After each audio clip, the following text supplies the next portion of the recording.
A couple months ago, I was in Taipei and got to explore the city through the lens of coffee.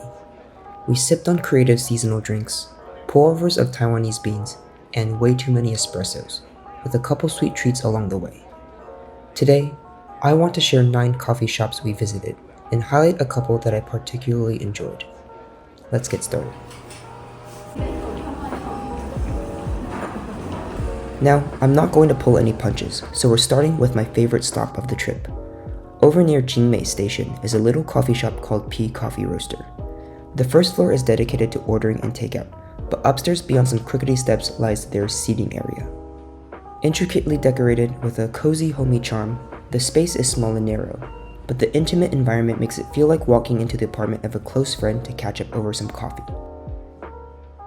Their menu covers all the bases, from your basic black coffees and lattes to a thoughtfully curated list of pour-overs, and even a newly featured drink. In the name of journalistic integrity, we got a bit of everything to sample. First is a pour-over made of Salieri's Nightmare, a Costa Rican bean called Mozart.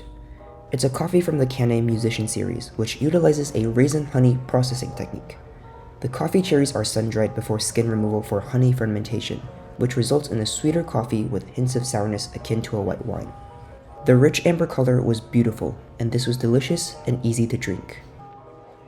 Next is their seasonal drink, a strawberry Americano. It features a winter blend coffee mixed with house-made strawberry jam and condensed milk, topped with a garnish of freeze-dried strawberry and pop rocks for that extra tingle. A fun, refreshing drink that I would easily crave on a hot and humid day. And of course, dessert for breakfast in the form of a pudding.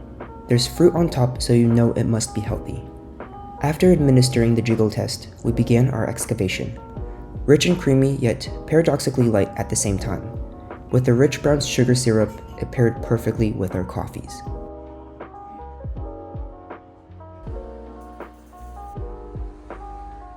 While enjoying our food, we found a hidden tome in their library, a magazine featuring coffee shops all across Taiwan. Some were familiar shops that we've been to, but most of them were new. We took note of a couple that caught our eye and made sure to add it to the list. Continuing our coffees, we also got a 1-in-1, an espresso shot with a small latte, also known as a piccolo.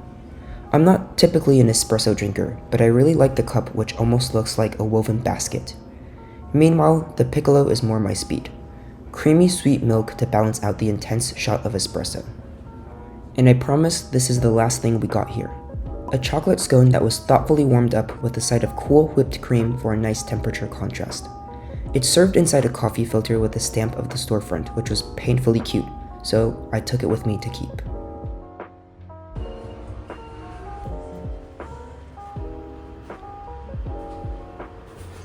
After finishing everything up, we grabbed a couple bags of beans and left feeling coffee tipsy, en route to our next stop of the trip.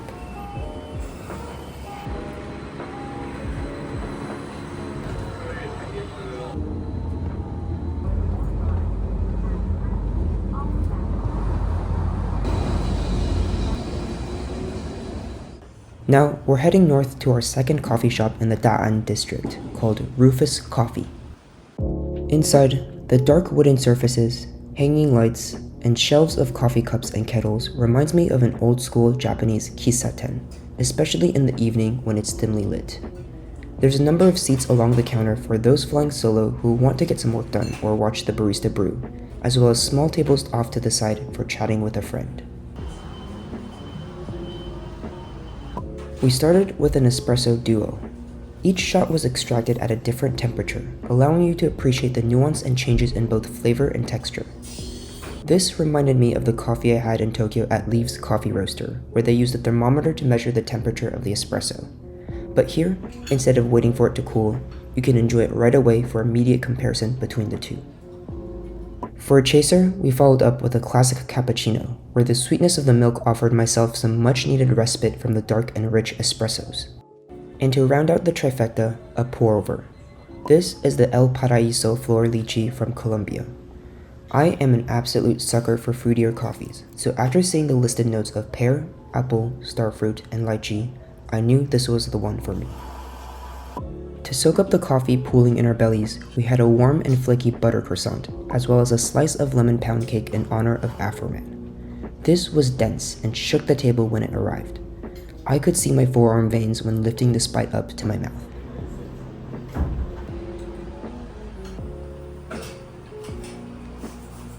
What's nice about Rufous is that they're open late, until 8 p.m. most days, which makes it easy to get your evening coffee fix. We came back for a second visit, this time in one of the small rooms at the back of the store. It was a pretty hot day, so we got an array of chilled goodies. I was intrigued by the menu of cascara drinks, so I went with a geisha drip coffee cascara sparkling water.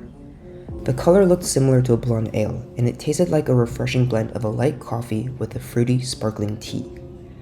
At the bottom of the drink is some of the cascara which you could scoop out to snack on, and tasted like raisins with a firmer, slightly tougher texture. For chilled treat number 2, we got another duo of espressos, but this time as an affogato. And finally, a caramel cinnamon apple pie with ice cream. There's really no need to describe this, I mean just look at it. An impeccable balance of creamy versus tart, soft versus crunchy, and warm versus cold. It was pretty rich, so we got one to share, and excuse me while I play cleanup crew and scrape the plate for the next 10 minutes.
We're heading on over to Yongkang Street, a famous neighborhood known for shopping and good food. There are plenty of coffee shops sprawled around the area, but we're here today for a very unique experience at Irga. Nestled in one of the many side alleys, this is not your typical coffee shop. Here, coffee is treated like a wine tasting experience in a very intimate standing bar setting. Irga specializes in cold drip coffee, or as I like to call it, coffee a la water torture. It takes 48 minutes just to get 50 milliliters of coffee, and this slow approach allows for more flavor, aroma, and nuance to be extracted from each of the 10 beans on the menu. The owner was extremely friendly, and patiently helped each of us create a tasting journey based on our preferences. Each coffee was served in a chilled shot glass that tempted me to revert to my old college instincts, but we were instructed to enjoy this in precisely 3 sips. What surprised me the most about the first sip was how creamy the texture could be. Going back for the second and third sips, the flavor becomes more and more complex and refreshing, as the aroma fills not just your mouth, but entire body.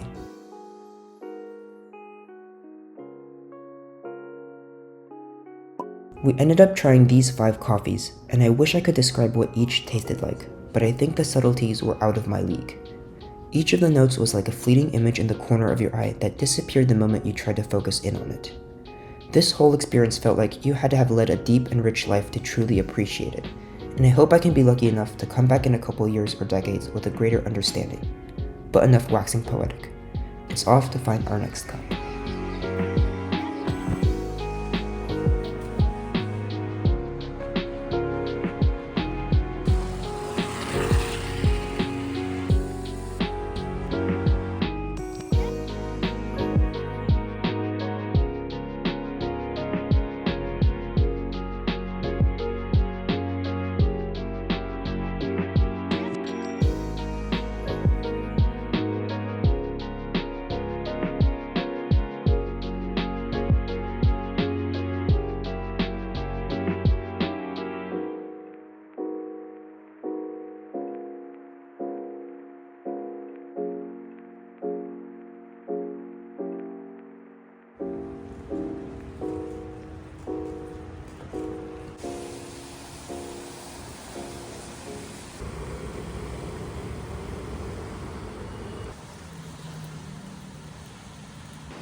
Now, if you've made it this far, thank you for sticking around, and I've got one last coffee shop to share with you. Off to the side of a busy highway is a quiet little road where if you turn the corner, you'll find a little shop peeking just around some potted plants. This is Goodman Roaster. Serene and idyllic, it's an oasis from the busy city life just blocks away. We came on an early Sunday morning and enjoyed the slow, relaxed space inside.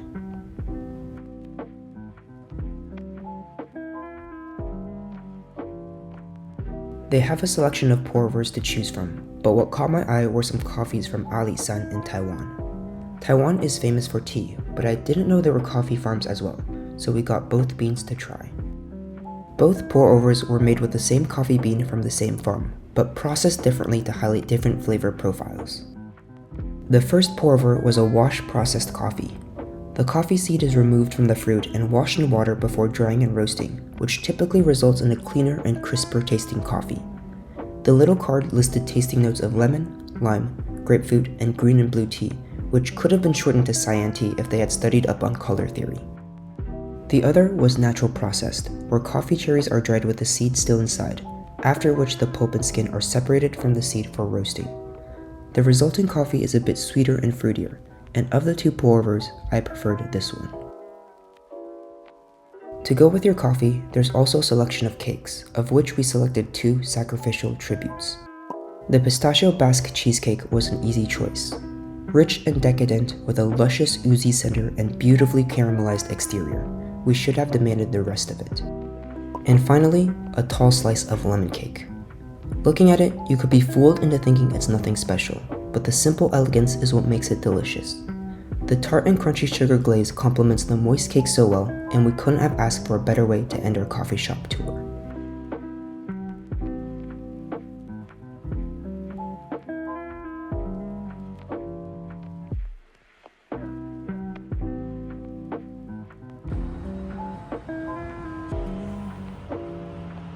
So, the next time you're in Taipei, I hope you'll give these shops a chance and explore all the different coffees the city has to offer. In case you're looking for more coffee shops, there's an old video on the channel with a couple additional recommendations that I think are highly worth checking out. But until next time, happy cafe hopping. Peace out.